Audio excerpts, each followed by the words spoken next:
It's in the bylaws. He's not a real libertarian then. No, he's not. We're going to have to boot him if he ever shows up. He's notoriously late. Do we want to just go then, just to catch? Well, let me text him. Okay. Although he's notoriously late on responding to texts, maybe that won't help. But He's not as late as JB usually. and I also,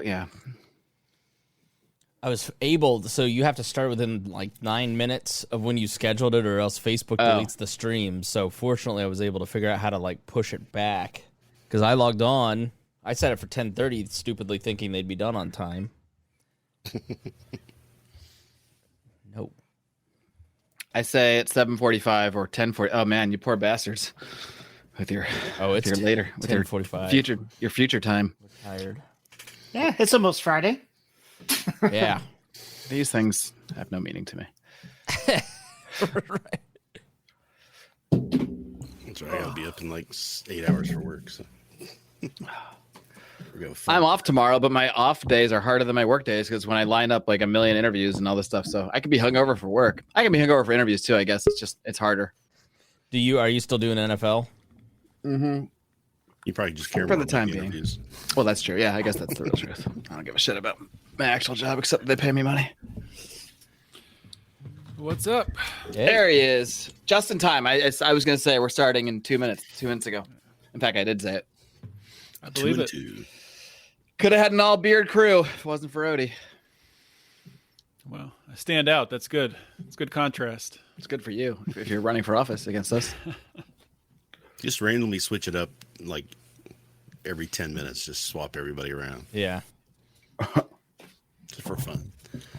When I'm in this box, I look like I'm on Ons of Burr. Okay, there, that's better. All right, you guys ready? Yeah. You want to host or start it? Sure. I don't really want to. I just want to be here. Okay. Or Odie can, whatever. As long as it's not me. Howie can. It's all you, Spangle. Rhinehold. Hey, welcome to our epic Libertarian crossover podcast talking about the debate that America just lived through. Thank you for joining us. And we have an all-star panel of Libertarian podcasters and myself. We'll start with Marc Clair, who is the host, one of the hosts of Lions of Liberty. Marc, how are you? No, I am the host, and there are some alternate hosts that we have, including Brian McWilliams and the other gentleman here, the only non-bearded gentleman here with us, Mr. John Odermatt. Honestly, we're questioning your tea, John Odermatt. Questioning my tea? Your testosterone seems a little low, not growing a beard. Maybe you can't. I don't think I've ever seen you with any facial hair at all, actually. Beards are for the weak, to cover up, if you got a little bit of not a strong jawline, you grow the beard to cover that up. It's to cover up my double chin. That's the...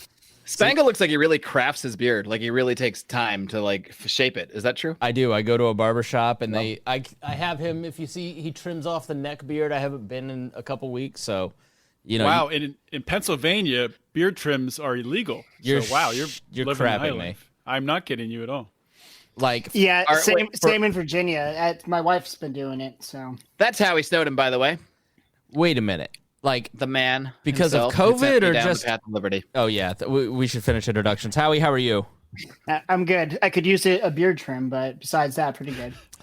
And then Rhinehold down there. Rhinehold, how are you?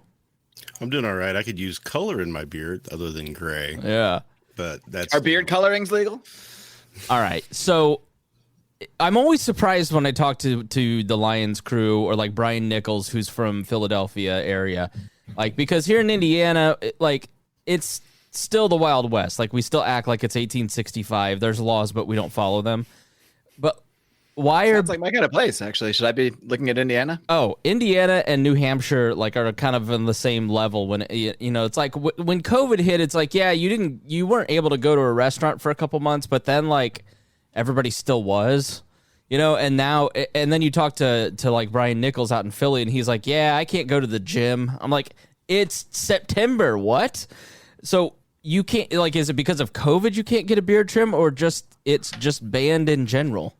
No, it's because of COVID. Yeah. I want to clarify. They did just open it up where you can get a partial beard trim.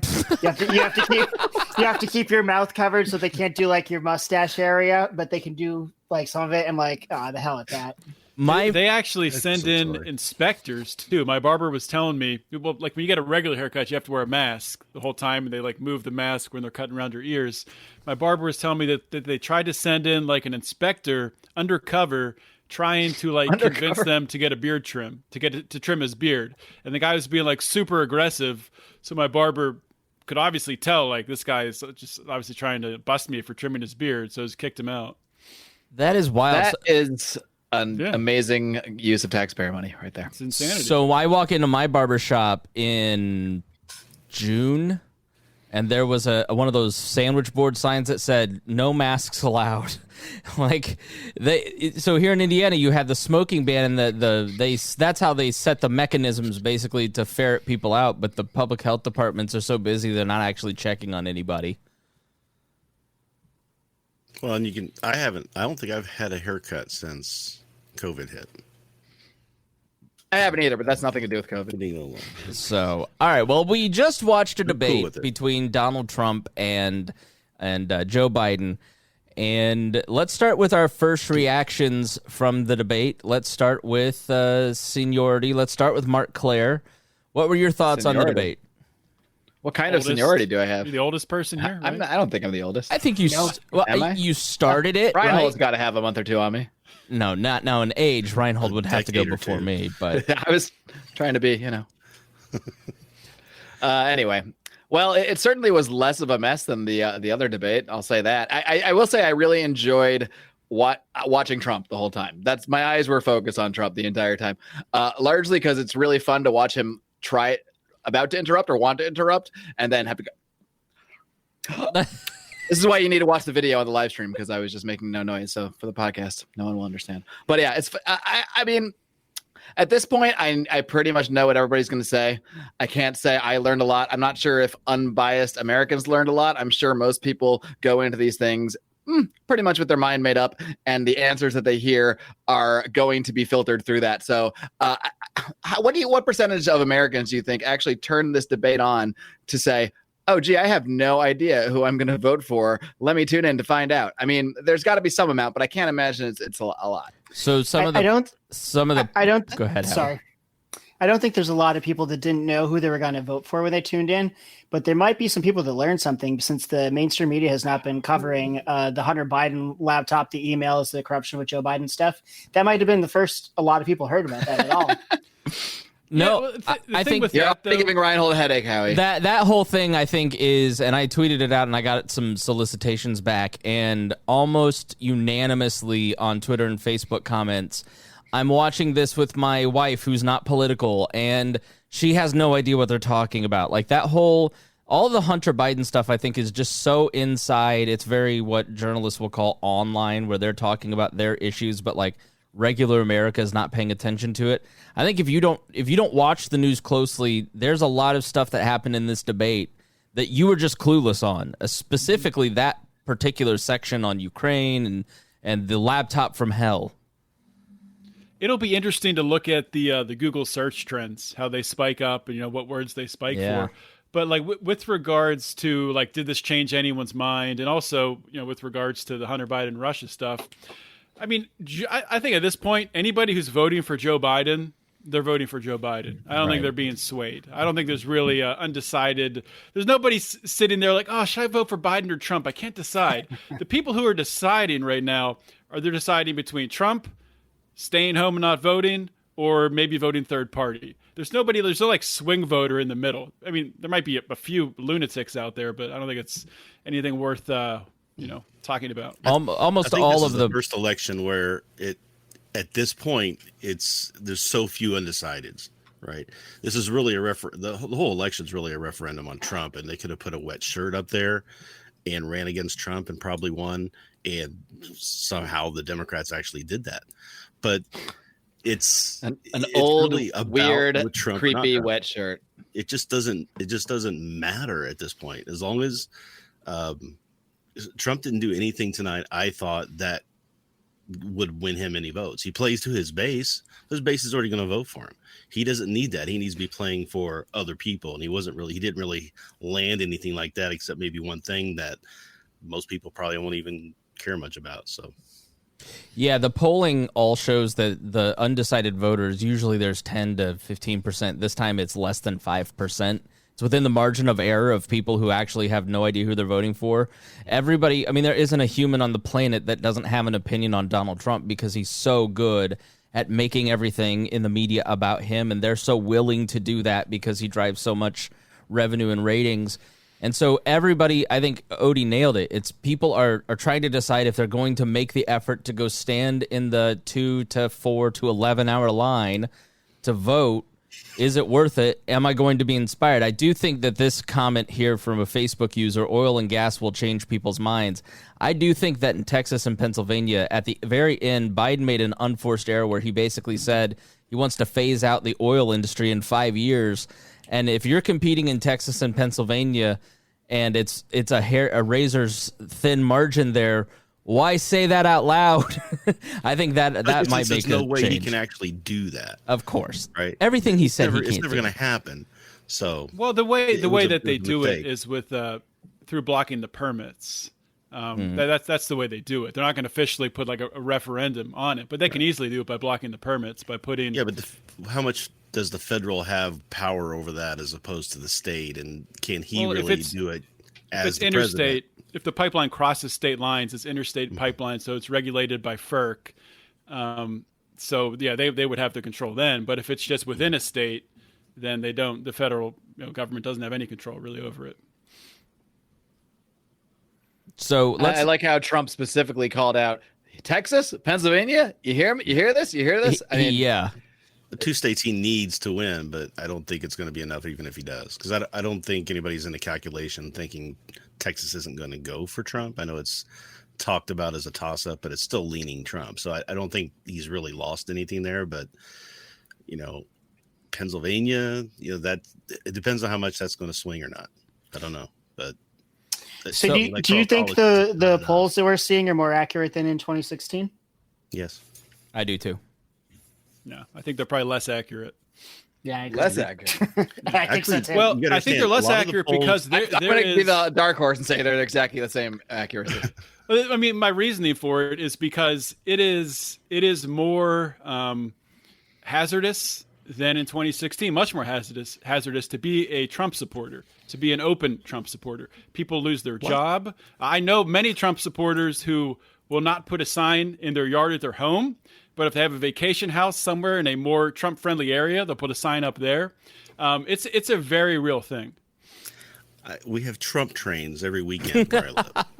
I think that a lot of this is about where you live. There are Trump trains, but I live, it's very dangerous to be a Trump supporter. I would not go out in a MAGA hat. Yeah, but do you think where you live that Trump's going to win? No, that's what I'm saying. That's what I'm saying. It's all about where you live. He's not going to win in Virginia. If you look at the national polls in 2016, they had Hillary Clinton winning by 3%. She won by 2-point-something%. It wasn't that far off. Trump won at the election, 77,000 votes. At the end, they had that. Well, because leading up to it was much wider. Came out. Yeah. When Comey came out, it changed the race because there were a lot more undecideds. There were people who hated Hillary just as much as they hated Trump, and they were bouncing back and forth on which one they were going to have to plunk down their vote for. In 2016, go ahead, Rhinehold. Sorry. He won by like 77,000 votes in a few key states where a couple of the state pollings were way off. So those weren't called right. But I don't think for the most part that's going to be, and people learn from that these pollsters aren't going to just go, well, I don't know, and then not change anything that they're doing. They're still trying to fine tune and get these better. I think, why do you assume they can change what they're doing? The media and the politicians, everybody else haven't learned a goddamn thing. So I don't know why the pollsters would be any different. I think people assume there's like something you tweak or something you poll a little differently. I don't think you can just somehow uncover the correct amount of support of Trump supporters. I don't think it's possible. They dive down into looking at the demographics and how the demographics are changing, how different polling is happening in state races that match up to the federal race. I mean, there's a lot of different things they can do, a lot of statistical things that they do. to evaluate that stuff, and they changed the weighting of a lot of the polling to match and to compensate for those things. That's why they have a 2 or 3% failure rate, a 2 or 3% variance, and by that regards, they were well within what happened in 2016, right? At this point in 2016, they weren't 10 points apart from each other. In 2016, if you looked in the congressional races, this is where some people started to see the trend. It just didn't make it into the national polls, so the national polls were wildly wrong. But if you were watching congressional races, you started to see this massive shift in white, no college educated, without a college education, start to shift towards Trump in a pretty significant, almost a 10-point swing in the last couple weeks of the race, which is why so many people are on the left are freaking out about these registrations. Republicans are having really solid registration numbers recently. But what you see in the congressional races now is that's not happening. So, like, if you take District 28 in New York, Trump won that by 16 points. He's now losing that by 1 in all the polling. So you saw, if you were paying attention to the right stuff in 2016, you could see the trend. It's just that didn't make it to most of our feeds. It didn't make it to the news. It wasn't really talked about because people took it for granted. But I think, if anything, there's going to be an overcorrection. So there was some guy wrote an article, I forget where, basically saying, like, if this were any other candidate and 2016 hadn't happened, there'd be nothing but article after article about how Trump is just about to get thumped based on all the polling, which has been incredibly consistent across the board. But people are so gun-shy, pollsters are so gun-shy, journalists, all of us are like, I'm not making a prediction. I don't know who's going to win. It can be 15 points. I know you will, but like most people will go, I'll select Trump because if he's not favored to win, and then if he does win, then I look like a genius. Like it's somewhat of a safer pick if you go a little contrarian there. But by and large, most people don't want to make a pick because they're gun shy, so they're overcorrecting. So I think you're right, Odie, that nobody really knows because it is really the only third presidential election with social media in the social media environment.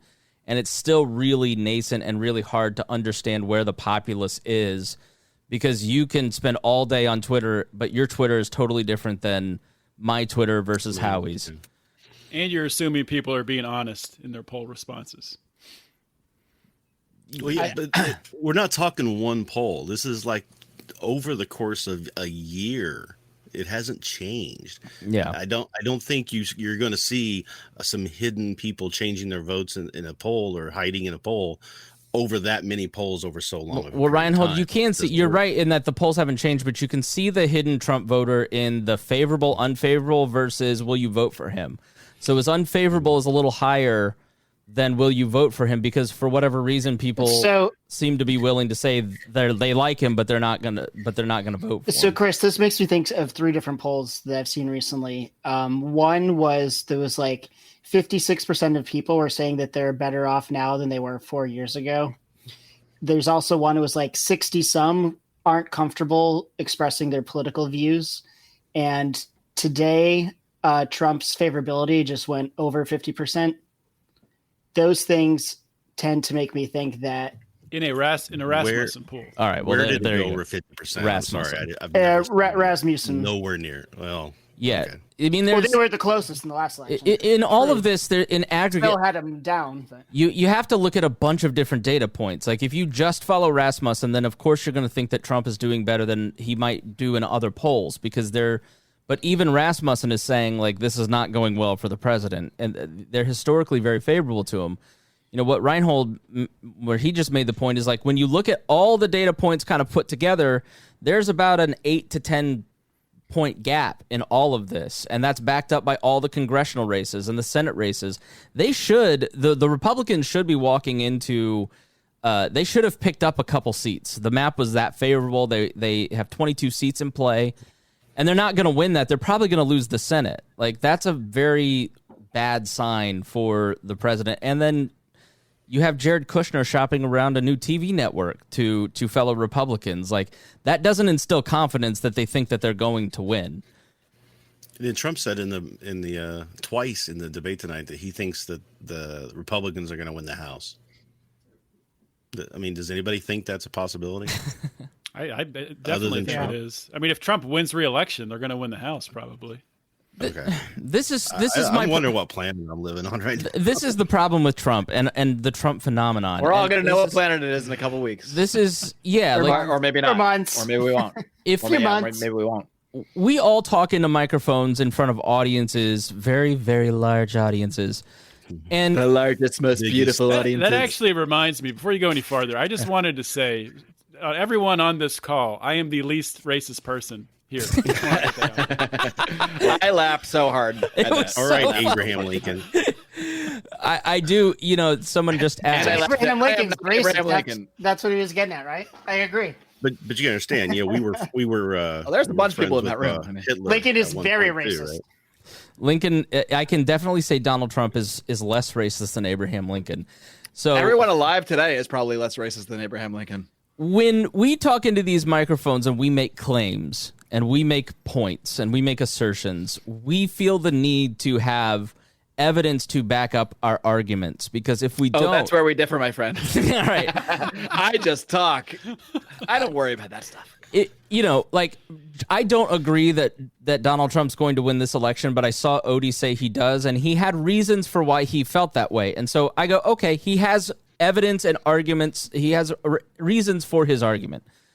Donald Trump so often, and Joe Biden did some of this, but the Trump phenomenon, for whatever reason, he gets to make as many claims as possible, like, I'm going to win the House, with no evidence. And he does such a poor job of providing evidence for his arguments that he loses credibility. And then when you say he doesn't have any credibility with me, people go, well, you just have Trump derangement syndrome. It's like, no, I'm just treating him like I would treat Odie or Howie or Rhinehold, or how I would expect to be treated if I continually said I'm going, that's why he got called out on the healthcare stuff. I'm going to have the best healthcare plan. He's literally been saying that it's 2 weeks from now we're going to unveil the healthcare plan for the last 4 years, or we're going to lock up Hillary Clinton.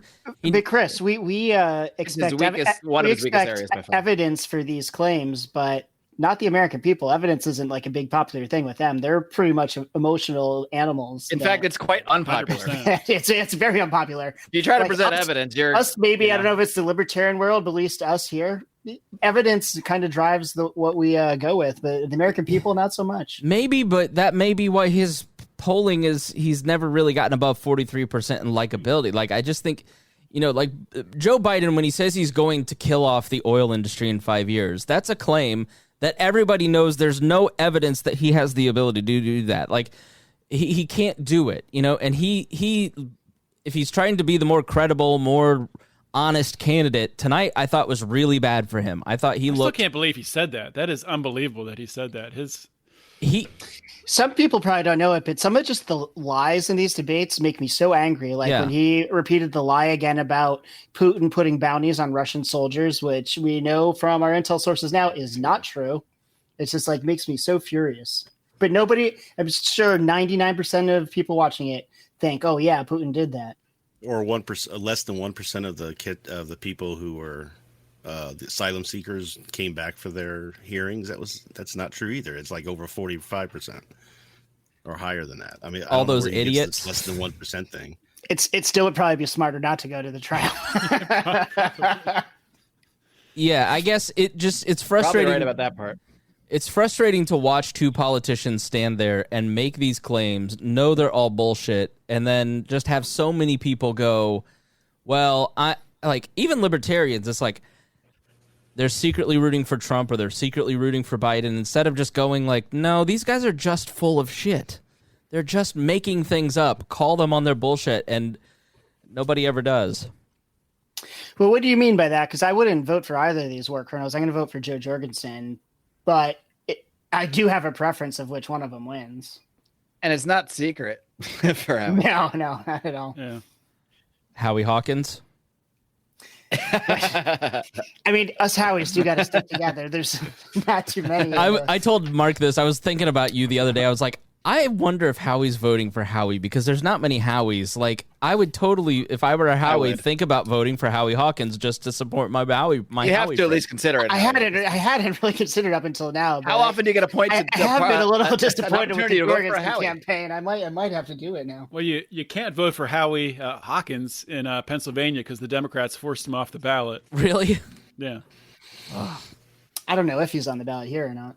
Did you see in Montana that the Green Party the Green Party got tossed off there, and the Green Party put out a statement basically saying we have no idea who paid for all these signatures to try and get us on the ballot in the first place, and then it got leaked that it was the same Republican law firm that tried to do it 2 years before. Yeah, doesn't surprise me. We should just give up on this voting thing. It's ridiculous, really. That's the cynical Howie we love. All right, so Howie, what were your general impressions of the debate? Well, first off, I was really pleased that it wasn't the big disaster the last one was. Like the last time, I was hoping for a shit show, but not like as bad as it was. It was even off-putting to me just how ridiculous the last one was. But I thought this was pretty good. And if you're going to off-put Howie, you're doing some really crazy shit right there. Because Howie does not get off-put very it's often. like I kind of enjoy watching things collapse, but that was just too much even for me. I don't know. I was taken aback. I was not expecting that. But this time we did get to hear from both candidates. You know, as we said, they're both full of shit, but there are some revealing things to people that actually follow things and pay attention. And I thought the moderator did a good job, way better than Chris Wallace. I felt she interrupted too much to try and be a hard ass instead of kind of letting them have some exchanges that I was kind of like into hearing what Trump had to say in response, and she kept kind of interrupting because she didn't want to be Chris Wallace by her colleagues. Were you guys annoyed by the moderator too, or is that just me? I thought she did a much better job than Chris Wallace overall. I mean, Chris Wallace just totally lost control and then kind of fed into it, you know, escalating his own voice. But I thought the funny part was there were a couple times early on when Trump was, you know, trying to respond to something Biden said, and she'll say, okay, just 10 seconds, 5 seconds, 5 seconds, or maybe she didn't say 5 seconds, but just like real short, like response times. It's like, that's kind of ridiculous. Odie, did you see when something happened? She says to Joe Biden, she's like, would you like to respond to that? He's like, no. Well, okay. No, he said his response was no to what the question was. Oh, okay. I was just like, Rhinehold, what were you? I'll say. Go ahead, Mark. Oh, sorry. Go ahead, Mark. No, I was just going to make a random comment about the scariest thing that I heard. Honestly, either candidate say to me was Trump coming out with this, what did he call it? Operation Fast Track or Operation Warp Speed? Operation Warp Speed, I think it was, having the military. I've heard him mention it before, but it's the first time I don't know, I guess that it really was like, what the fuck are you talking about, man? That the military is going to rapidly distribute the vaccine. What does that mean, distribute the vaccine? Does it mean they're there offering to hand it out if you want it? Or does it mean they're going around knocking on doors, distributing the vaccine? That's what I want. I don't like it either way. Since the first time I heard this, it's fueled my fears of a mandatory vaccine. So this has been discussed a little bit because part of the challenge is that there is no national infrastructure, which is why this is all not a great idea. Because like we were talking about with the smoking bans 10 years ago here in Indianapolis, that system that was built is now being used for COVID to implement that and is being ramped up and empowered, and they will be used again for something else down the road. What was the system for smoking bans? And so they basically hired a bunch of public health employees to go around to local bars and restaurants and make sure that people weren't smoking in offices when they outlawed smoking. And that none of that went away. Those people still are on the payrolls, and they didn't have much to do, thank goodness, for COVID. And so the problem for vaccines getting out into the population quickly are that there are not a lot of like the amount of vaccines that would be created and then immediately distributed is far greater a supply than the chain has to distribute. And so what the federal government has looked at doing is bringing on the National Guard, essentially. So sort of what the National Guard does in times of emergency, which is you don't have the policing power to manage this crisis, so we'll bring in some trained troops to help you with the riot or the flooding. and Train troops. bring those people in to start distributing the vaccine and use those military trucks to get it from point A to point B to point C. Is that all we're talking about? Is like using trucks to move things, or are we like? That's what they're saying. That's what they're Here's saying. the thing, Marc. though, is it's That's not the the claim. National Guard. He said the military. He said he he said had that. generals. Right. Right. He doesn't control. He's got like, basically I got this National Guard. general guy who's ready to go. I'm like, what are you And talking he's also about? saying he's going to have 100 million vials ready to just go into. Well, that's obviously a made-up number. How many people think that Donald Trump knows how government works and thinks that he is being honest and is telling us the truth? Like, I don't. Donald Trump Definitely not. But doesn't that- know that's what kind he's of- talking about. That's kind of the emotional like response. It Right. doesn't the point he's trying to convey. He's not trying to tell you the inner logistics of how it's going to happen. He's saying, "I got this general guy who's raring and ready to go. We got 100 million vaccines, and we're going to get it out to you." And he says the word military. Most Americans have a lot of respect for the military. Libertarian circles, a little bit different.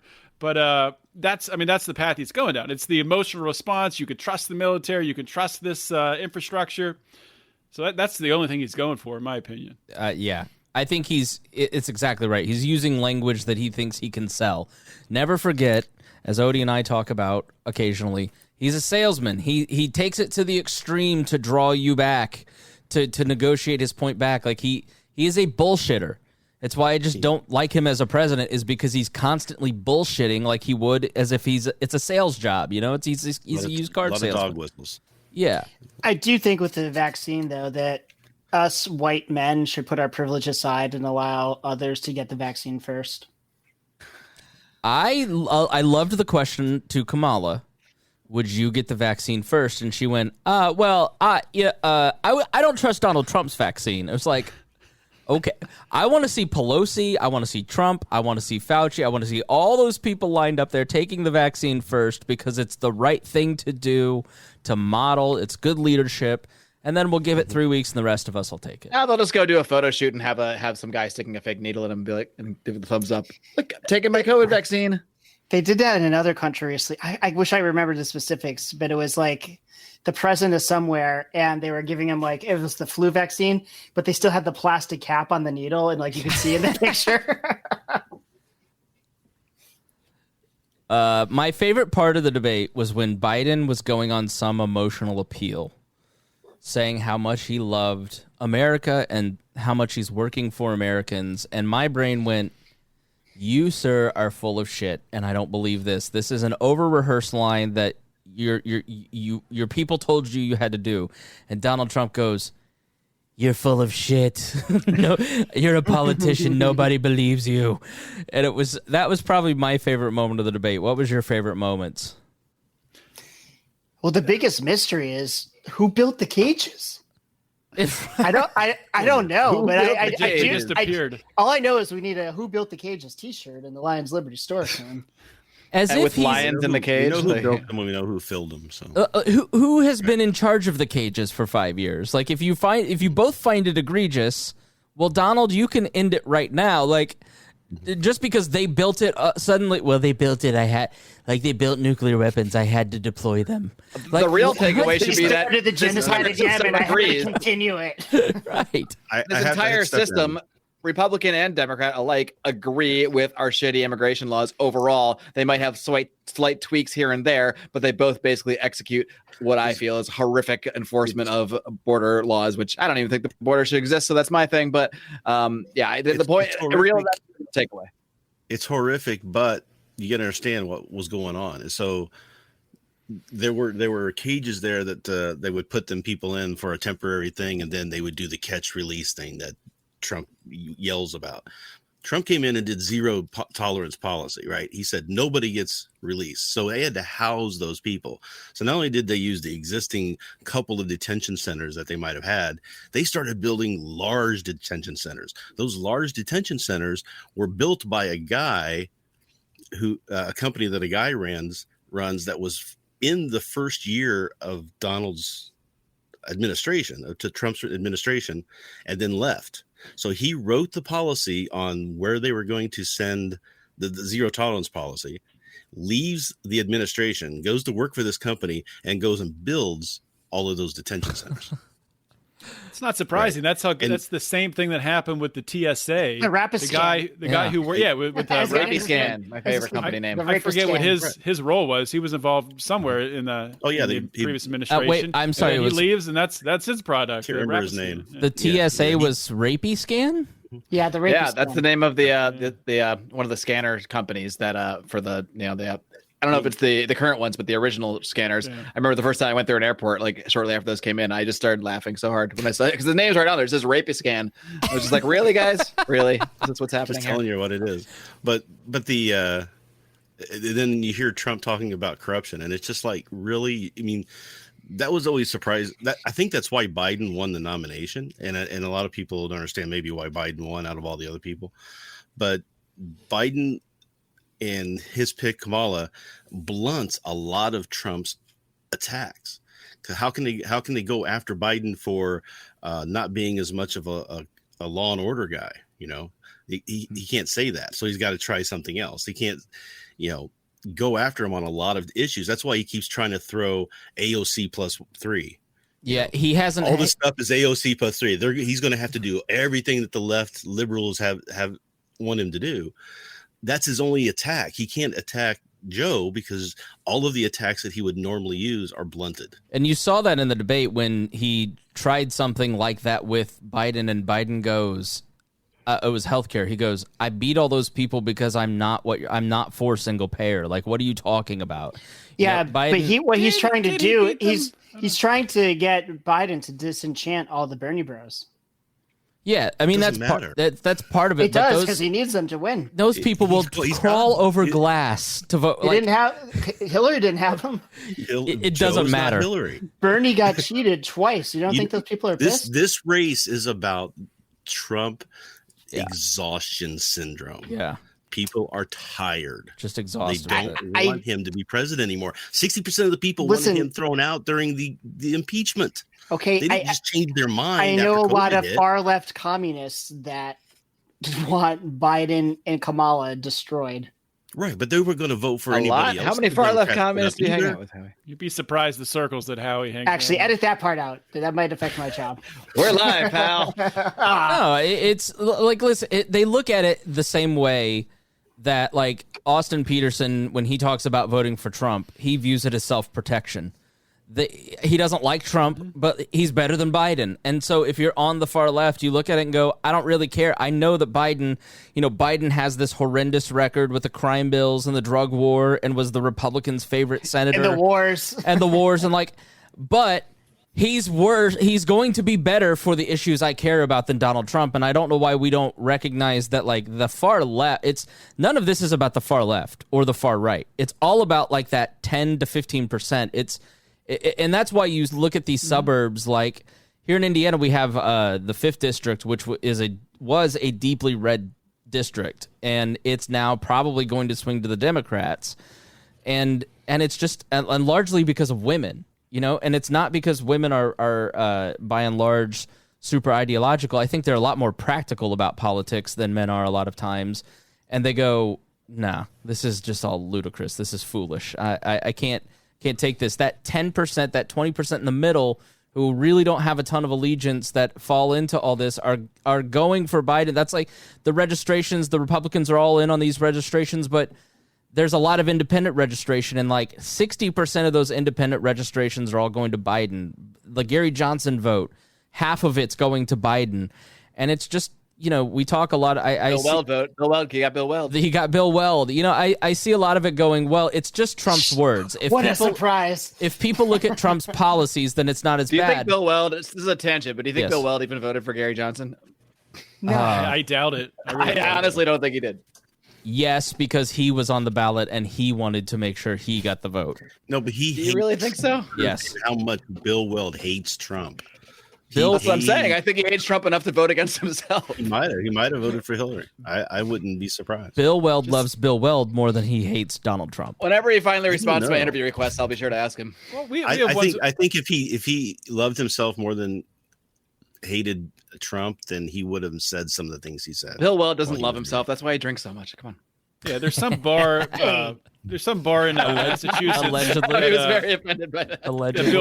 The Bill Weld regulars, and one of our Hey, Pride I'm members, drinking Josh Anderson, ran into him there. And we just got That's to, a hilarious story. once the COVID stuff is over, we just got to, position ourselves and get in that bar and then buy him a couple drinks. We have to go to this specific bar. Bill, in Boston. did you vote for yourself in 2016? Come on. It's a little more whiskey. Come on, tell me the truth. Yeah, I won't share his private story that he shared with us on a private Zoom call, but let's just say it didn't show Bill Weld as being the best character in the world. I'll leave it at that. Again, Yeah, we'll leave that part out. No shit. Edit that part out. Oh wait, no. I mean, That's how he would say. there's 5 years of bad character. When he was here in Indiana, he gave this speech and he kind of like he gave a defense and for some of the things, and he took the tough questions that the delegates threw at him. He answered it all. He didn't shy away from any of it. His answers were reasonable, and then he just like was aloof and arrogant and a jerk afterwards, and I don't think he stuck around very long. Rhinehold. He didn't, and he refused to interview. And he refused to talk to us. Podcaster. And like he gave a question and answer, or not. I don't think it was even question and answer. I think he just gave a talk at Porkfest. We slept through it, but I was like, oh, maybe I'll try to grab him afterwards. His talk was at 8:00, not this Porkfest, but the year before prior. His talk was at like 8 a.m. and he was gone at like 8:42. Like he was out of there. He did a Q&A at the end of the Indiana one, and I remember Karen Ann Harlow had a bunch of questions for him on that. But yeah, sure he was fine when everybody's watching, but if you're in Indiana, a heavily Prague state, and We Are Libertarians wants to talk to you, which arguably has the largest Prague population in the delegates, right? Like, why would you treat those people poorly? The guy didn't want to be in the Libertarian Party. It was always evident. He just wanted a path to get power. It was very clear. become relevant again. Yeah. He wanted the path to power. Why the hell was he in the Libertarian Party? And why the hell did he big run fish in the in a small GOP pond. primary? That Right. makes even less sense. Guys, I just found out the Eagles lost. Are you serious? Oh man, Son of a bitch. Breaking news. All right, Ryan all is right. breaking something right now. I guarantee it. So, no matter which one of these two wins, governing wise, to me, I don't think it's really much different. But the thing that I'm concerned about is whoever wins, regardless, I think there's going to be a lot of rioting and chaos. Half the country's not going to think the election was legitimate. And I just think things are going to get really crazy and really bad pretty soon. And it's a bit concerning to me. Does anybody else share these concerns? Yeah, I live in Los Angeles. I think the city's going to be on fire in 2 weeks. Yeah. Are you going to stay in the city for the election? Where am I going to go? Do you think that I got to go to work that day. I mean, what am I supposed to do? Do you think there's riots regardless of who wins? Regardless.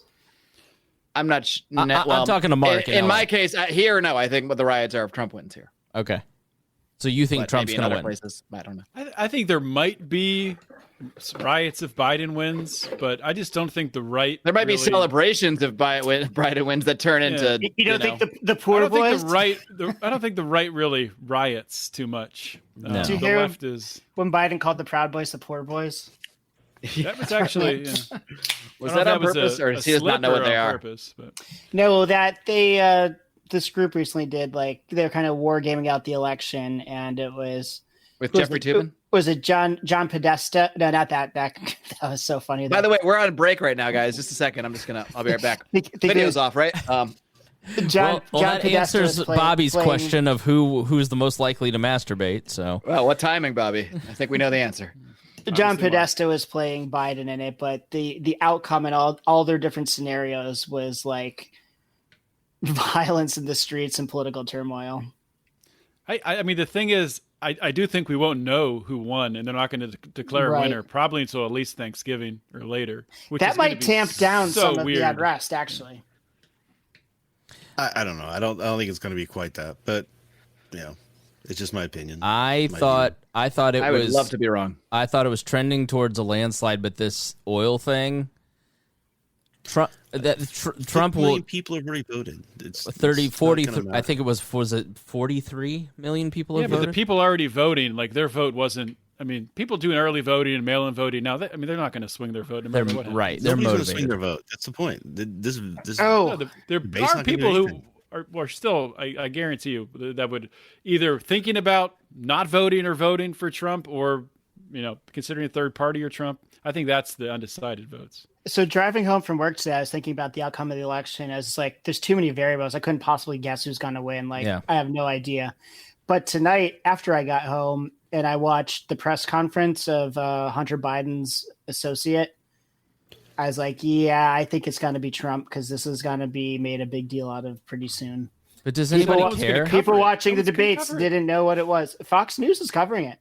Yeah, but that's still only 7 million people in the country that watch that out of the 150 that are going to vote.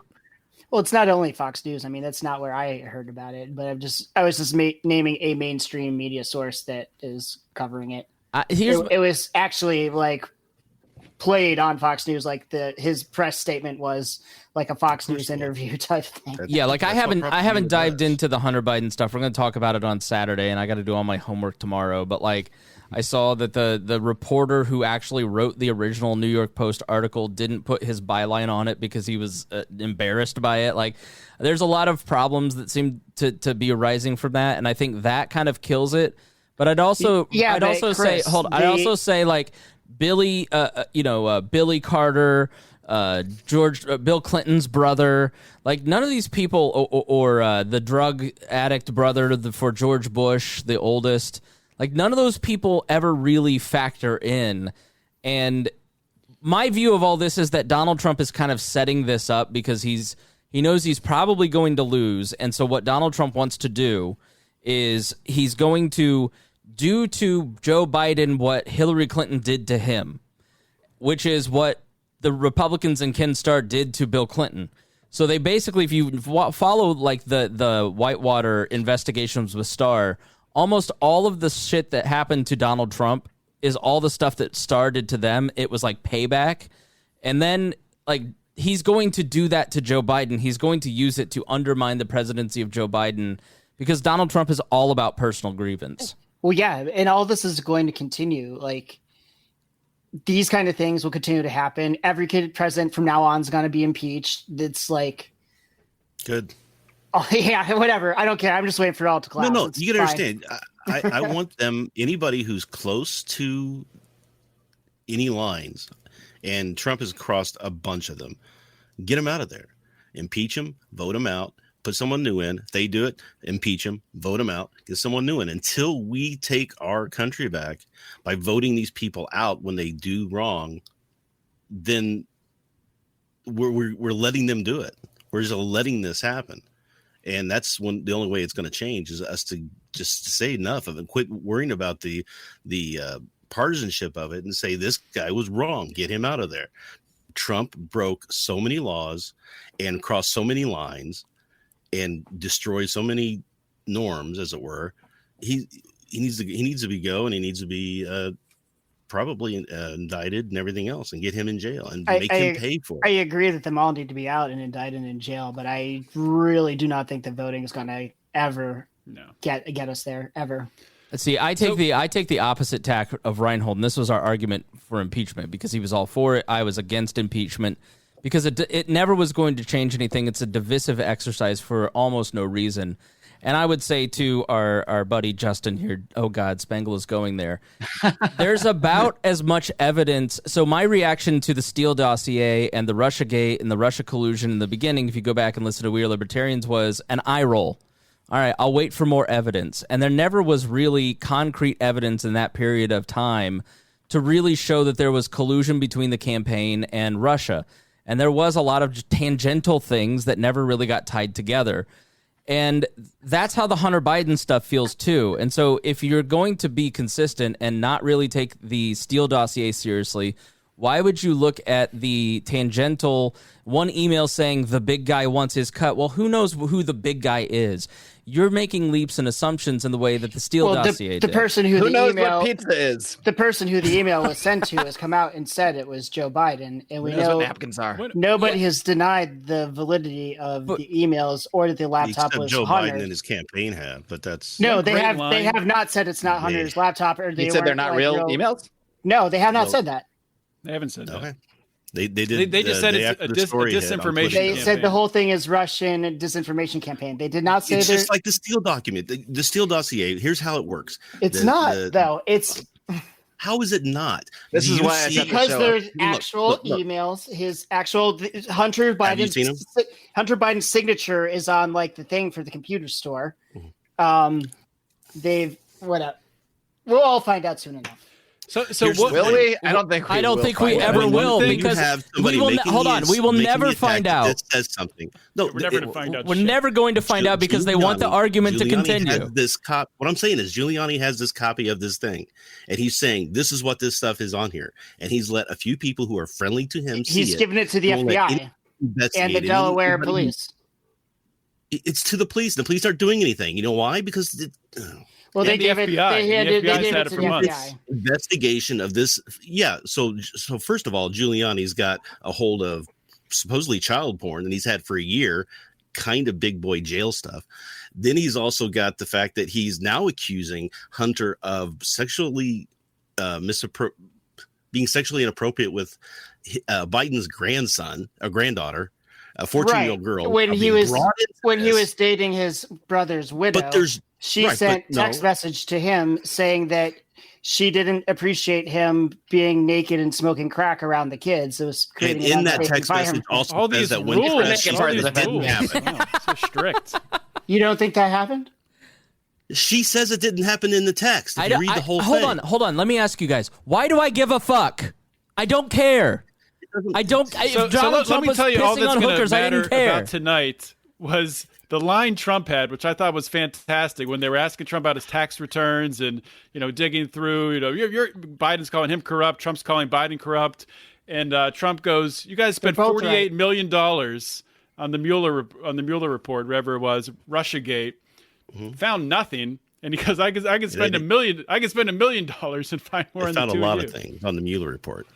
That's the thing, is that the Mueller part wasn't a nothing burger. There was a lot in there. There was no collusion in there, but there was a lot in there. There was a bunch of obstruction of justice in there. There was a bunch. We found out through the Roger Stone trial. You can't that Trump obstruct. did know about the WikiLeaks. If there was not a crime, you can't obstruct like a crime Yes, that didn't you happen. can. Well, you shouldn't Who be able told to. you that? That's such It only took bullshit. 45 minutes for us It's to just get to common what sense. exactly It does. why I It makes set no this up. sense to. I committed no so crime. Here's if I accuse you of rape, right? Yeah. And they're Are investigating you doing the that, rape. to be clear? Just now? listen, we're just talking. Howie is clean. If I accuse you of rape and they're investigating it, and I try to bribe the officers to look the other way, even if I'm not guilty of doing it, right? And they find later that it didn't happen, I still obstructed justice. There does not have to be a proof of crime in order for a obstruction of justice. What do words to happen. even mean? What justice did you stop? Yeah, from but happening? we live in we have a system of the rule of law. Like if you want the rules to apply Do to we? one team, Do we really have a justice system, or do we just have a system that they use in order to entrap people in crimes? well, Boom. depends on how much money you have. I'm going to go with the expert from Felony Friday on this one. Which, can we talk about? Trump just gave clemency to 5 people yesterday. Yes. Which is nice. One person. So what about Ross Ulbricht? Whose wife was just on. We'll see. It might happen. It might happen before the election. Would love to see Ross Ulbricht get. That'd be the only way he could get me to vote for him. That'd be amazing. I would vote for him. If he grants Ross clemency, I'm voting for Trump. I'll say it right now. I'll retweet that you're voting for Trump if he does it, but I won't vote for Trump. I don't see him. He won't do Snowden, not gonna do and that. I don't think he'll do Ulbricht. He'll do all the people who are in his periphery, who are still under. He's got to do Flynn because Flynn's put himself in a horrible situation. He should do. Fine. There's a lot of people He's he's definitely going to gonna be do pardoning. So He's got to. if he were going to do it, he would do it for votes. And he'd do it now. He'd do it in the next week and a half. If he doesn't do it before Election Day, I don't think he will do it at all. Unless. So I was wondering though, what if he loses? What's he going to do during that month? What will happen then? We talked about that. There might be some wild stuff. So here are the reports that have been talked about. So everyone pardoned, just everyone. Awesome. Not far off. So empty the jails. Libertarians nips may get hard and might vote for Joe Biden just for this outcome, because if Trump loses, what they're preparing is a whole list of bureaucrats and government positions that they're just going to completely eliminate. You'll see people like Fauci and Ray and all these lifelong people that are in the news that he doesn't like get fired. And a big reason, the most compelling case for Biden I've heard. And so one of the problems for Donald, so if you read The Fifth Risk by Michael Lewis, which was a really good book, he kind of talks about how Trump never really filled out these bureaucratic positions with his people because he didn't have people. And so like 25% of the government just never went staffed. And the problem is, as these positions never got filled and you've got 20 to 40% of the government and these administrative state positions unfilled, and then Joe Biden gets into office, what happens? He fills all those people with even worse people than if let's say, typically what happens is a president comes in like Trump and he's on the right and he'll bring in AEI and Heritage and Cato and fill out all these administrative state positions. And then the Democrats come in and they fill it in with the Center for American Progress. But Trump never did any of that. And so as a defensive maneuver, he's just going to eliminate all of those positions and a ton of regulations. And he is going to so I liken it to when I played fantasy football and I kind of gave up and I stopped playing. And in week 10, I just release all of my players. Son of a bitch. I would release. You're that guy. I would release all of my players just for Joker-like chaos, and that's Never sort of what he's going to do. Spangle ever. So we should vote for Joe Biden, is what you're saying. I think Chris just sold me, to be honest. I've never. The problem's going to happen is that I could be convinced, but he just might have done. But then won't Biden just recreate those positions, or was that really? Biden's going to come in. He's going to have the House. He's probably going to have the Senate.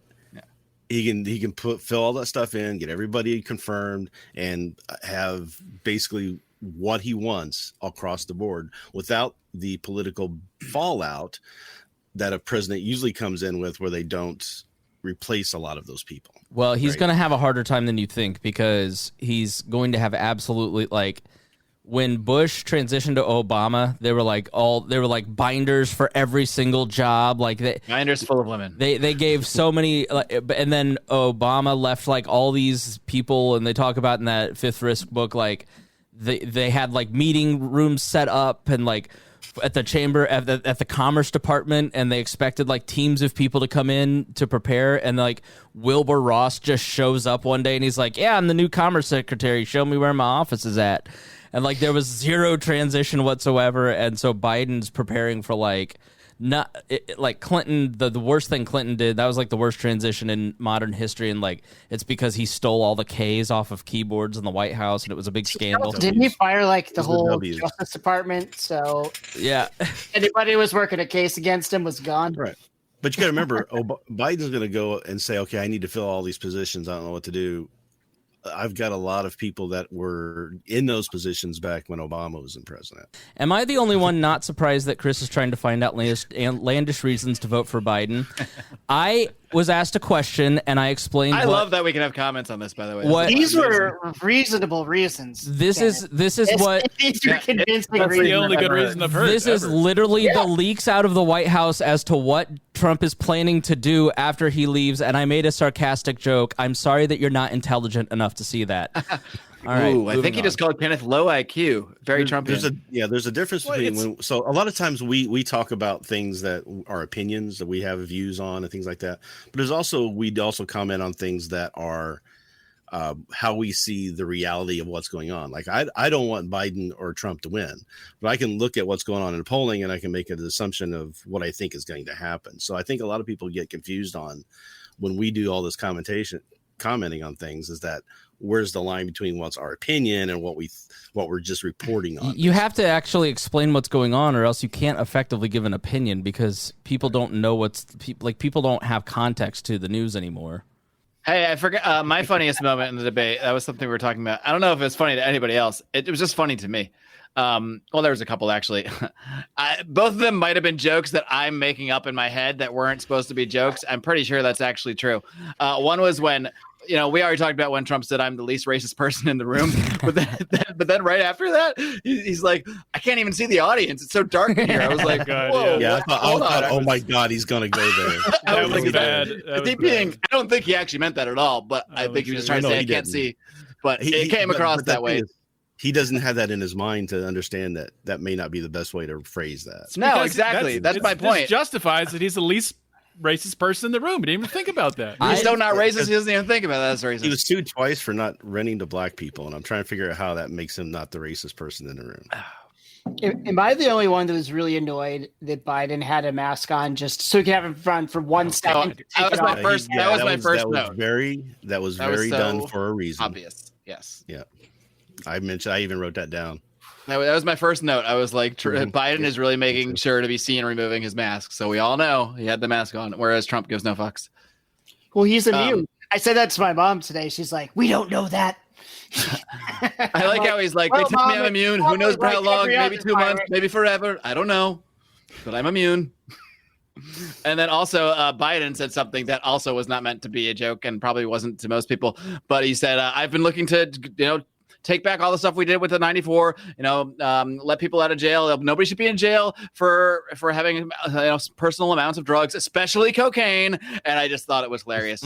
Oh, I missed that. Wow. I was texting like, well, what about crack though? He literally said, especially cocaine. That's a quote. Wow, that's amazing. And I laughed very hard at that as well. I was was unintentional. I got angry every time he mentioned Scranton. I did like when I like how Trump was like, "You're not really from Scranton." Oh, You and lived us there for people like a from year." Scranton, we for a can't year. afford to own stocks like you rich folk. I don't know why the Scranton thing really bugs him, because I've seen him say that about Biden a couple times. He's like, he's not even from Scranton.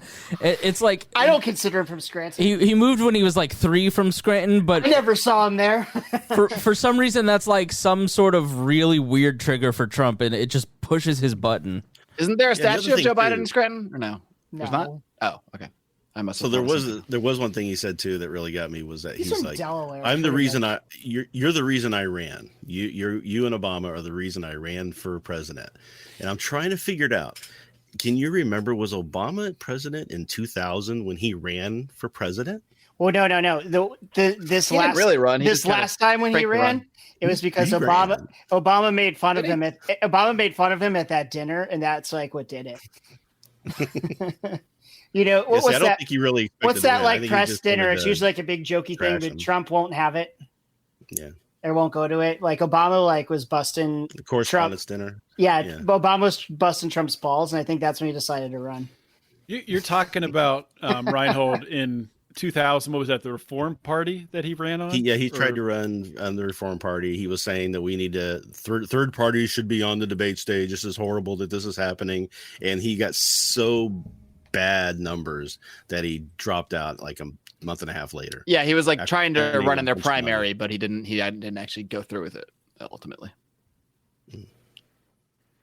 Or I don't know if they have a primary, but however the Reform it Party wasn't chose a it. pri- he- chose it. Not primary. Yeah, he but, was you know. he was trying to run and get a name for himself, and he was going to run, and he did what he does now. He was trying to do that back then, and it just nobody cared because it wasn't one of the two parties. Do you So think that he initially ran for president to, whatever reason, I don't even know why, to publicity or what have you, to start a TV network, and then this just happened to him like many Yes. people believe? Or do you think that he really is, 7D chess or whatever have you? Like this is, I don't necessarily believe that to the fullest extent, but I also don't think he's an idiot. But do you actually think that he didn't intend to win the presidency when he first ran? I don't think he thought he expect. did. I don't I think was he asking expected Rhinehold, to. Howie. I think he was more. Oh, sorry. You can answer too. No, I don't. whatever. So I think that he had a couple of minds. One is that I want to do this to get publicity. I'm really good at smacking from the sidelines, so I can say a bunch of stuff, get a lot of publicity, and then I can kind of build my name up a little bit and go make money off of it. Yeah. Now, if I win, cool. But I don't think he went in with the anticipation that he was going to win. I think he went in anticipation was he's going to get something out of it. And then if he does win, then gravy for him. So the tax return showed that he made like $600 million off of The Apprentice from NBC, and that was winding down and about to get canceled. And he had used a lot of that money to buy new golf courses. He had bought like 15 different properties in just a few years, and kind of needed to goose that. And so, more money, more problems. Yeah, man. like, Shit. so I hate when that happens when I make $600 million and I buy too many golf courses. I gotta figure out what do I do now? No, it's drunk night on eBay. So he $6 million done. $10 million done. Negotiating for I'm just Trump getting drunk Tower about in like. Russia. So he basically tried to he ran for the primary because he did this in 88 and 2000, like we said, to goose up some attention for himself, and he was like, there's no way I'll ever make it through the primary and win. And then he started doing well, and I forget what one of these tell-all books. More than doing well, he started just cleaning up. And there was one of these tell-all books where he looked at the person and was like, how do I get out of this? Then this is a well-known rumor here in Indiana, like on election night when he won, Karen Pence looked at Mike Pence and because they only did this because he was going to lose the governor's race and they thought Trump would lose and then it would set him up for a run this year. Because the second Mike Pence got elected, he started polling in Iowa. Like it was literally within 2 months. And so when they won and North Carolina was announced, Karen Pence looked at Mike Pence and goes, well, are you happy now? You got what you wanted. And stormed out of the room and left the party and left Mike there alone because she was so pissed. Remember, That's hilarious. Pence should get divorced. He can't even eat with a woman alone. He's way too afraid of Karen. Remember, she wouldn't go to the White House for like 2 Perfect months or 3 name, months Karen. or whatever. She was mad at the whole thing with the win. I don't think she was happy. She was incredibly pissed. Karen Pence was my ex-wife's third grade teacher. They were not the only. Wow. They were not the only two people. That's 3 incredibly degrees of mad Pence that right night. there. They were two of about like 100 million people. They're incredibly. Spangle mad. is what, 4 degrees to Donald Trump? I know. I want to catch his COVID. I want to be immune too. You can be immune too for maybe 3 months, 4 months. I maybe wish forever. I had it. I thought I had it. I got tested and I didn't have it. Is it weird that I'm always disappointed when I get the negative COVID test? I have to get tested at work every 2 weeks, and I think I get a free 2 weeks off if I get positive. So. Ooh. Hey, what's your Especially blood? every 2 weeks. Mark, what's Did your they blood? give you an antibody test too? I don't know what kind of test it is. I just spit in a thing and send it in. What's your blood That's all I know. type, by the way? I have no idea. Why would I talk about that publicly? How on do you a not podcast even anyway? know that? God, my wife doesn't know. My I don't know mother that doesn't either. know. What do I you have no what? idea. I was in the What are you military, going to I get know. blood type fraud if you say it out in public? People are going to I steal don't your know. blood. Yeah, I have no idea. Is someone You- going to find out hack into my bank account? Y'all really don't know your blood types? I have no idea. No, I have no idea. I think I'm I open. figure the I know. hospital will figure that out if they need to. It I was think on a I'm dog O tag that I negative, had to which wear. is that's the good one, right? Well, good not one? for Well, not O for is you, good. not for you. Good for It's everybody else. universal donor. Trust me, I get phone calls. We all could the use. time from We the could all blood. use your blood. You could only use O negative blood.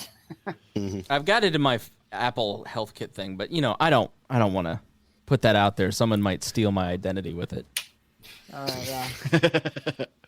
All they need is your favorite movie and your blood type, and they can get into everything. Pretty much. Well, how much longer do we want to go? We're in an hour and 5 minutes. I do just 2 started more getting hours. tipsy. No, we can maybe we can start a final thoughts-esque sort of series of statements of some kind, but but I got time. All right, go ahead, Mark. Final thoughts. Oh, I didn't know that it came to me first. Well, my final thoughts are that I didn't learn anything new, as I never do at any debate in ever, really. Any political debate. I don't think I've learned anything new from any political debate I've ever watched in my life.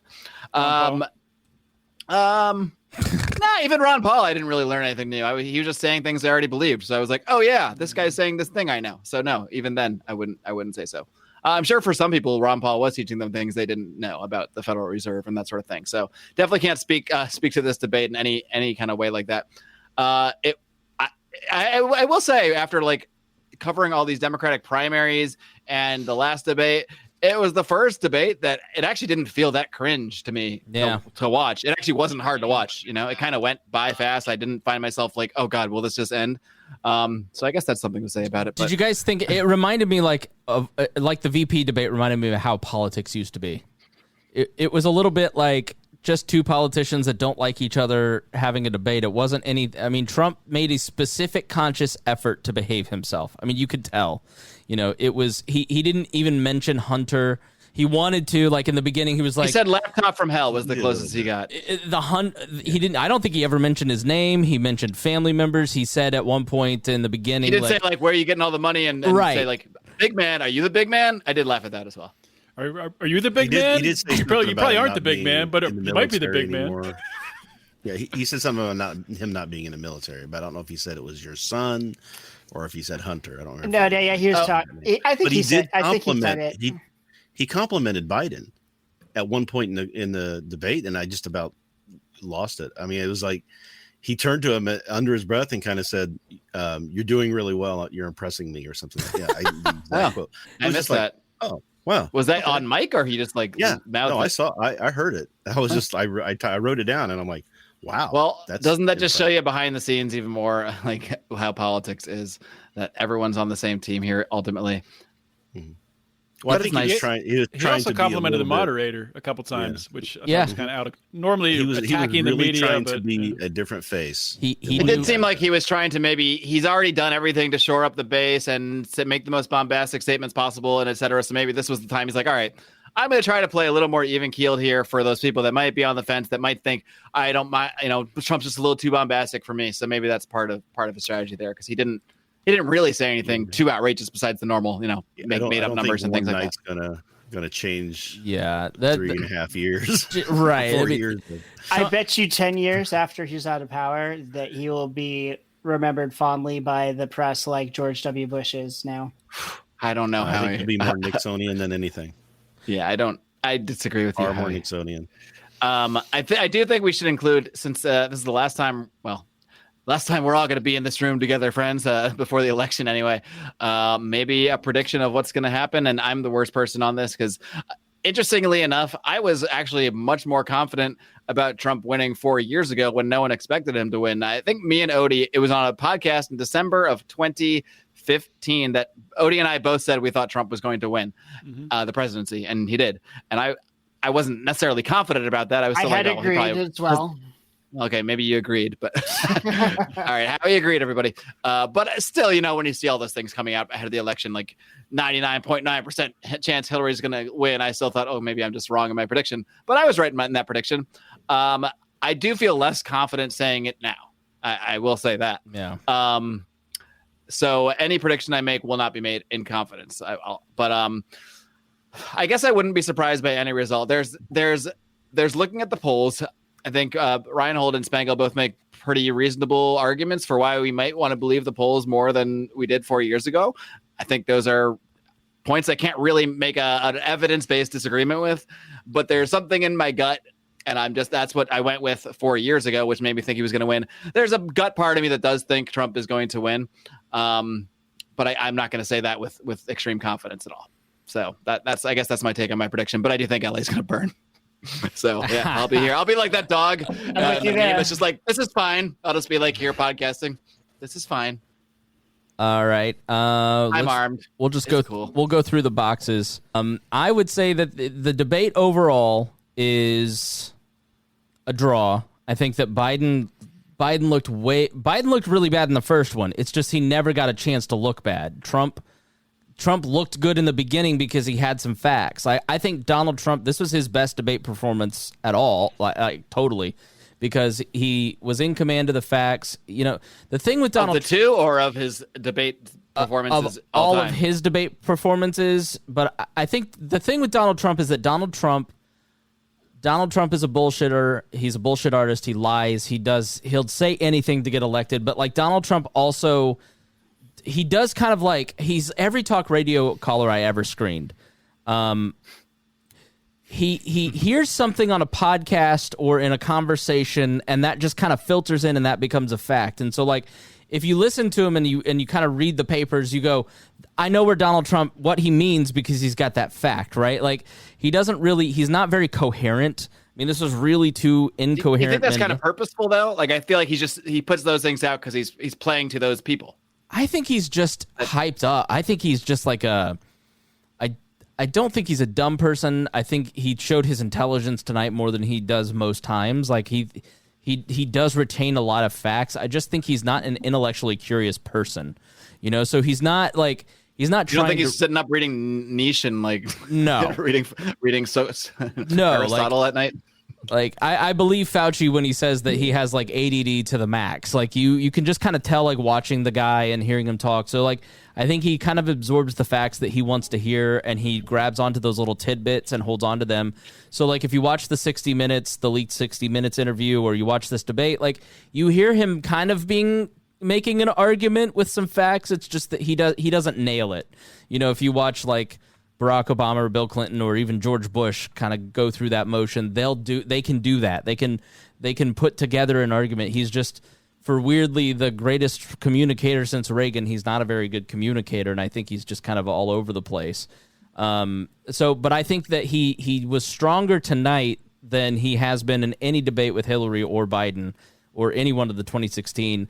The novelty is kind of worn off. Like he had a couple funny moments, but like I remember watching those 2016 debates, just like with my jaw on the floor, mesmerized by the pageantry of it, like the drama of it. Like, how could this guy say that? He's breaking all these norms. It was a magical time, 2016. It was. I enjoyed that debate season so much more than this one. That was pre-COVID. I mean, it kind of puts a cloud over everything. Yeah. No, but even the primary debates, I mean, the Democratic debates were just brutal to watch, whereas I enjoyed pretty much everything. Yeah, and Derek asks if Trump was always like he was tonight, would he be in a better situation? And I totally agree. Like, I think Donald Trump had such a good election that if he had taken like 2020 really lost it for him. And when the crisis hit, he did everything was wrong. His instincts were wrong, like agreeing to shut down economies and messing up testing and the way that he messaged it and the fighting. Like he did everything wrong. And it's like putting that stuff out in the first place was wrong, but he was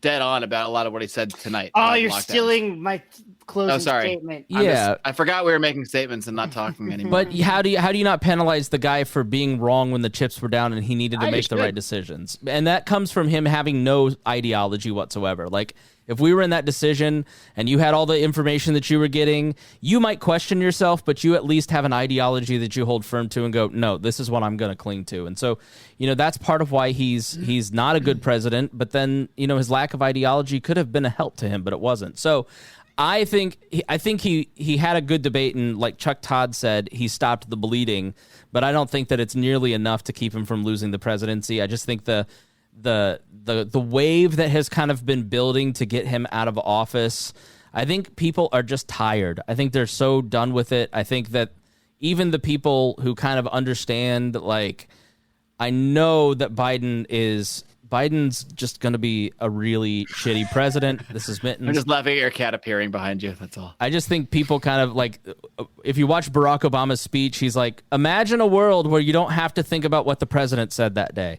I think that's the most appealing pitch for Biden. It's the only appealing pitch for Biden. It's only pitch. You don't have to do it. You don't have to do it right now, actually. Yeah, so I just think that's going to speak to a lot of the American electorate. You're seeing it in the suburbs, and I don't know how he overcomes that. There's no amount of Hunter Bidens that can get over, like, when you saw the COVID stuff, when he got COVID, he violated the basic story principle. Mittens. So, like, I'm voting for Mittens. I'm writing in Mittens. The hero faces adversity. The hero learns a lesson, and the hero changes. Like, Trump learned nothing. He can learn nothing. He cannot change. Like, it's just fuck this guy. Has he ever followed that though? What Trump should have learned. He's always been different. That's how he got elected. He shouldn't have gone with the peer pressure of the media and everybody else and stopped taking hydroxychloroquine. You know who didn't stop taking it? His debate coach, Rudy Giuliani. You know who didn't get COVID? Rudy Giuliani. Right. Howie is actually sponsored by hydroxychloroquine, by the way. Yes. A drug that has no patent is dirt cheap. Right. Rhinehold. The debate tonight, I think it was a much better debate. I think both Trump and Biden did better than they did, obviously, in the first debate, but also just kind of held their own and showed that they're both capable of doing enough to keep their base, keep voting for him. Nobody really lost any points, I think. anybody who, like I said, people are talking about the gas thing. I don't think anybody who's worried about the gas industry was ever going to vote for Biden to begin with, because they know that, it's not like it's changing minds. I don't really see anything there. I think there was probably more mind changing on a Jersey Shore episode. So this is, so I don't think this changes the race in any way. I think we've got a bunch of people have already voted. We've got people who are standing in line to vote. We got people who have made up their minds. Both camps are trying to get their people out. And I think there's going to be a much bigger turnout for the left this year than 2016, because Biden is not as despised as Hillary was. And everybody talks about how Trump won in 2016 because he was the firebrand that did all this stuff. And no, that's not why he won. He won because he was almost less hated than Hillary was. Hillary was the only person I think he could have beat. Right. So that's how I think the election is going to come down to people are tired. They were doing focus groups a year ago before as they were getting ready to go into the impeachment. And the focus groups were saying the same thing. They were just saying, I'm tired of hearing about every day turning on the news, and I'm just hearing about 5 to 10 different things that have happened. I don't want this anymore. We featured a tweet by Guy Benson who pointed at that Pew thing, where basically people feel they're better off than they were 4 years ago, but the gap of I like Donald Trump and I just can't take it anymore was so big that it erased all of that. Right. And Guy Benson. The Guy Benson, this conservative commentator, goes, and Ben Shapiro's made the same point, like, he's the one who's lost this. He's responsible, not the media, not Democrats, not any of that. I think so. So I thought that Trump was going to win in 2016. And I thought if he had come in and he had done a good job, and I was defending him for a long time, but he just couldn't let it go. He couldn't let things go. He couldn't just be a president. He had to keep going like he was still running for president. He never stopped running for president, sniping at the incumbent. It's all they did to me. They did to me. These, he's never just stood up there and said, "I want to be a leader." Right. And that's what people wanted. And that's what people are expecting. Yeah. Or Rhinehold, like his closing pitch in 2016 was at least like, we all know the public loves free stuff. He was going to give us a wall and some conservative judges, and he was going to do this. Like this time it's like, I'm mad at Leslie Stahl. Now, then the next day, I'm mad at the moderator. Like, it's just personal grievance after personal grievance this time. Turning the Justice Department into his own personal lawyers. I mean, it's embarrassing what he's done to the Department of Justice. And to be honest with you, Rudy Giuliani, I think, should be in jail for what he's done. So I think me and Howie probably disagree on that one. But when you bring somebody's granddaughter, 14-year-old granddaughter into it, has no business being involved in the situation at all. Nobody thought that Hunter Biden was a great guy. I don't think you need to go that far to basically throw his granddaughter into the Howie Snowden. Like did Rudy Giuliani try to have sex with a 15-year-old girl on Borat? Go. No. Well, that thing is ridiculous. He was tucking in his shirt after. If you watch it, it's obvious. After a 24-year-old woman untucked it. But, anyways. Pretending to be a 15. But. So I thought this debate was better than the last. This was an important debate. I think if Trump performed the way he did at the last one, it would have hurt him a lot. But last impressions are important impressions. And not to be contrarian, but I do think he's going to win. When is Howie not wanted to be contrarian? I do think he's going to win, not just because of the Hunter Biden stuff I mentioned earlier, but because I think the big thing in people's mind and what came across is that Biden is a lockdown president and Trump wants to open things up and get life back to normal. And I think we all know that this isn't that dangerous to 99% of us. And this can't go on or it's going to destroy the country. I think that's going to help Trump a lot. I think there's a lot of supporters that won't admit it because of the insanity of the left is to tax people. And I don't think the polls are accurate. And I think that Trump will win. I think it might be close. I won't be surprised if Biden does. But if I had to bet one way or the other, I'd bet on Trump. Despite all the evidence that I provided, I still think you could be right. Like, I feel the same way as Mark. It's like there's really no way to tell. But, I mean, it's a toss-up. I won't be shocked either way. I think Biden 300 electoral points. Wow. Okay, I would be shocked by that. I don't think either side is going to blow it out. But with regards to the debate tonight, I think I agree with the consensus. I guess I can call it a consensus that this was Trump's best debate of any debate that he's had. Well, we'll say at least in the general election. I don't really remember the primaries. Of course, they were super entertaining in 2016 with Trump making fun of Rand Paul and stuff like that. I was going to say my favorite Trump moment was actually him going after Rand Paul, because Rand Paul made the dumbest argument that anybody that's supposed to be principled could make when he's like, see, he said he wouldn't support whatever Republican wins. I'm like, why are you the one making that argument, Rand Paul? I know this is a 5-year-old point I'm making, but yeah. I always enjoyed Trump making fun of Rand Paul's goofy hair. So it was, I mean, I think, yeah, Trump definitely had a definitive shift in his demeanor tonight. It was purposeful. I mean, he was, I think overtly trying to show respect to the moderator. And I did see someone comment that, saying you're doing a good job tonight wasn't directed to Biden. That was directed to the moderator. I'm pretty sure that's what I saw. So maybe there was one to Biden too. I missed that. That may be true. I thought it looked like he was. Oh no! Oh, that's true. That was the moderator. Yeah. Okay, I mistook that then. With regards to who do I think is going to win? I still think that Trump is going to win. I do think that Joe Biden will win the popular vote. I do think in blue states it's going to be a much bigger blowout than with Hillary Clinton. But I think it all comes down to the swing states. That's really all that matters. There's like 5 or 6 swing states that it comes down to. And you look at those swing states, you look at the RCP polling average, and for the most part, Trump is polling in a more narrow margin with a smaller margin with Biden than he was with Clinton at the same point in 2016. Also, when you start to dig into registrations, you look in Florida, Democratic registrations, Republican registrations, the gap is closed to the point that it's almost even in Florida. Pennsylvania, it's not even, but Republicans have had many more registrations. I think like 100,000 more registrations than Democrats. And Pennsylvania is one of those weird states. I know a lot of people, especially boomers, who are registered Democrats and always have voted Republican. They just don't change their registration. There's a lot of people like that in Pennsylvania, sort of the, I guess the Ronald Reagan, Republican or Democratic Reagan voting supporters, whatever they were called. But I think Trump will win. I don't think it's going to be a landslide, but I think it will be, when things do shake out, it will be comfortable. Just in the Electoral College, I think Biden will win the overall popular vote. But another thing that I think people are really underestimating with the mail-in voting, people say all these Democrats are voting early, which is true, and that's not surprising at all. The Democrats are doing that. I get 10 text messages a day from Democrats trying to get me to vote early. My wife gets even more because she used to be registered as a Democrat. But the thing that they're missing is it's a lot less effective. Not that there's going to be necessarily fraud involved. I'm not saying that.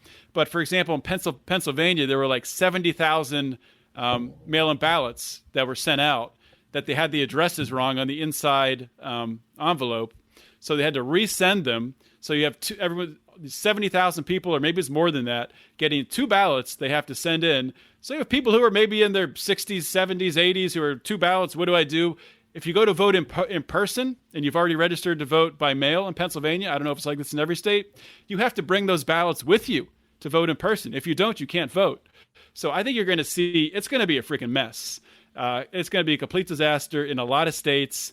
States that have done more of this before, I'm sure it won't be a big deal. But states like Pennsylvania, I don't think it's necessarily a bonus for the Democrats that they have more mail-in voters. I totally agree, and I think that's why you see such like at this point in 2016, only like 5 or 6 million people had voted early. Now it's like 46 million, and I think that the mail-in stuff, Donald Trump accidentally scared everybody into early voting, which means the votes will be counted on election day as opposed to like the week after.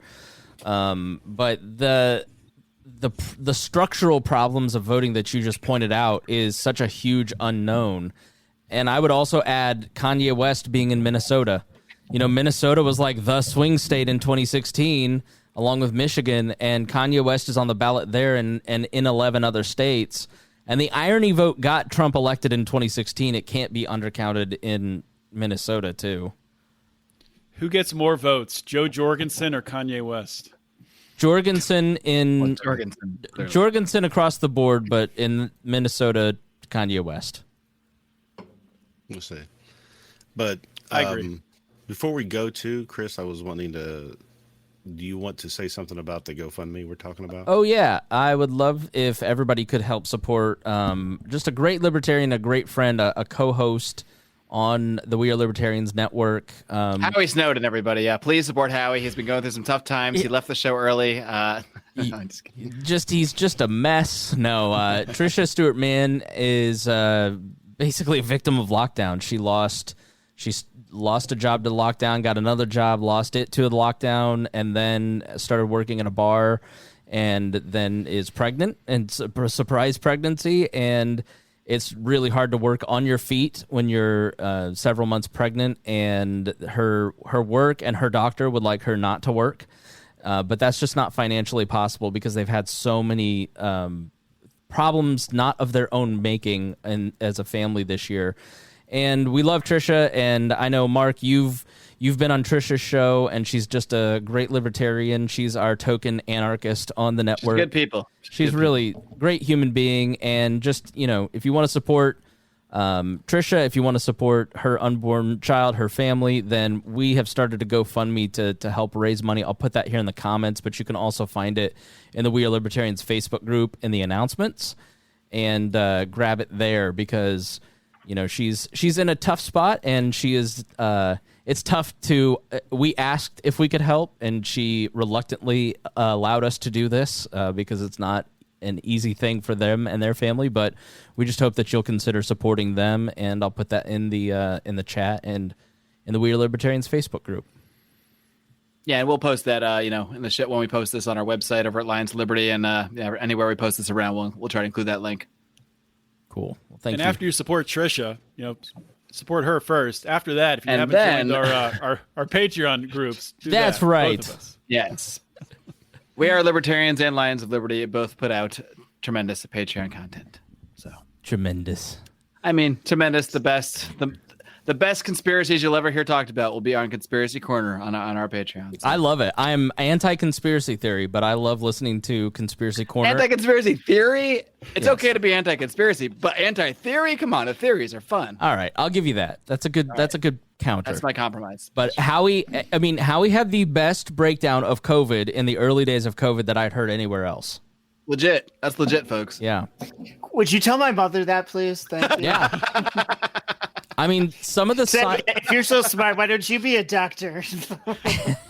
Maybe you should go back to school. Did she say that? Yeah. You should say, okay, if you pay for my medical degree, I would love to see Dr. Howie. Come on, that'd be amazing. It's never too late to change course. Not Howie. Just a fake doctor anymore. Well, you've always been my doctor, but yeah. Maybe we'll talk about that more on our Patreon. I think it's time to wind down. All Chris, right. I'll let you do that. Hey, everybody, thank you so much for listening. Again, please support our Patreon, support Trisha. We thank you all for listening so much. We thank you for commenting. We thank everybody for sharing this. There is no greater honor. There is no other better way to promote the shows that you love. If you love these two podcasts, or really any podcast, word of mouth is the most important thing. There is, listen, we have the Patreon money and we can buy advertising, and that does help. But when you share a podcast and you say, I love listening to this show for these reasons, it is a super powerful way to grow. And political podcasts in an election year, it's it's just an enormous amount of growth because people are really ready to pay attention. And then we plateau for about 3 to 4 years. So it's really, really important that you share these podcasts and help us grow. And if you don't listen to the other or one of the other, please give it a shot. All right. With that, we say thank you so much for listening, and thank you so much for listening to Lions of Liberty and We Are Libertarians.